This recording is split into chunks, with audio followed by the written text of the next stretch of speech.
Officiers généraux, officiers supérieurs, officiers subalternes, sous-officiers, caporaux, matelots et soldats.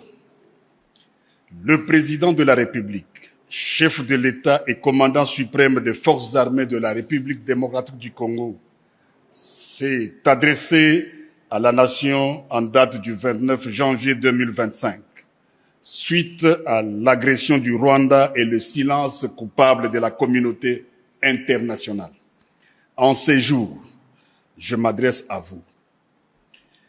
Allez-vous permettre à nos audacieux ennemis de violer impunément l'intégrité du territoire de la République?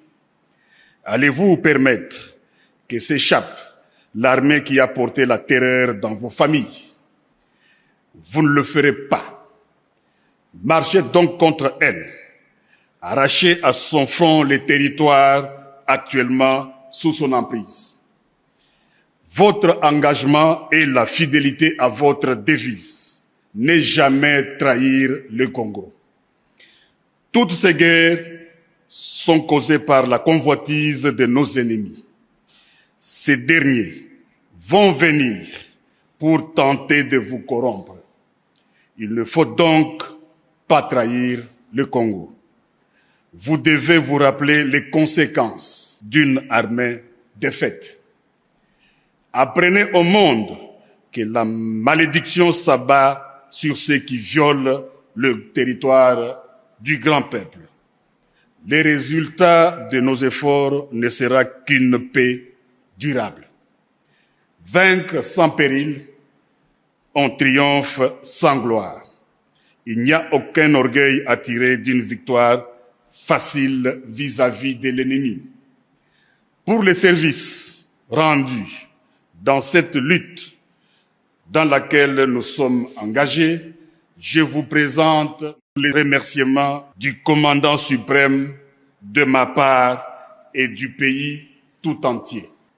Ce n'est pas seulement pour aujourd'hui, mais pour tous les temps à venir que nous devons perpétuer pour les enfants de nos enfants, cette grande et libre nation dont nous avons bénéficié toute notre vie. Je vous prie de vous souvenir, non seulement pour moi, mais aussi pour vous, que la nation vaut la peine que l'on se batte pour elle, pour s'assurer un tel joyau inestimable qu'est la République démocratique du Congo.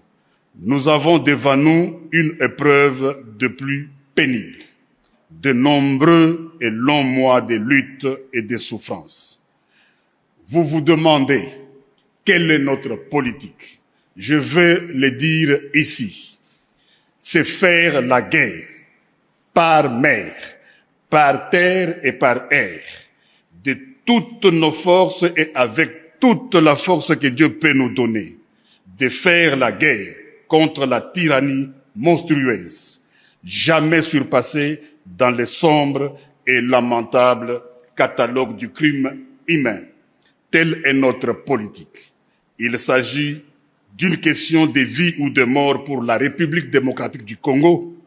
Il s'agit particulièrement de savoir si le peuple congolais restera libre ou tombera dans l'esclavage post-colonial.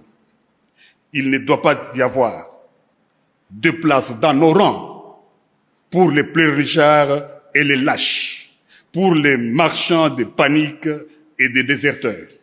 Notre peuple ne doit connaître aucune peur au combat et doit se joindre de manière désintéressée à notre guerre patriotique de libération, notre guerre contre les asservisseurs fascistes. Dans la situation actuelle, la crédibilité de notre armée est essentielle. C'est pourquoi vous devez assumer sans faiblesse votre mission constitutionnelle.